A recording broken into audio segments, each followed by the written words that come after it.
daktare, kažkas negerai su mano balsu, kaip kokio ufonauto. Ar galėtumėte sutvarkyti? Na, nusirenkite, apžiūrėsime. Oho, jūsų pimpalas labai didelis. Nuo tokio svorio įsitempia jūsų balso stygos. Tai ką dabar daryti? Na, galime šitą nupjauti ir prisiūti mažesnį.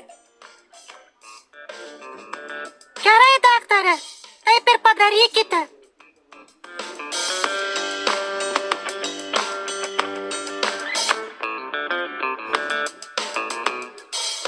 O, dėkui, daktare.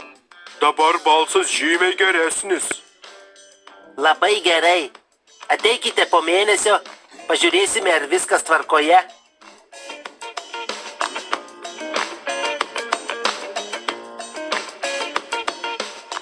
Labą dieną, daktare. Ar galėtumėte mano pimpalą atgal prisiūti? Aš nebepatenkinu savo žmonos.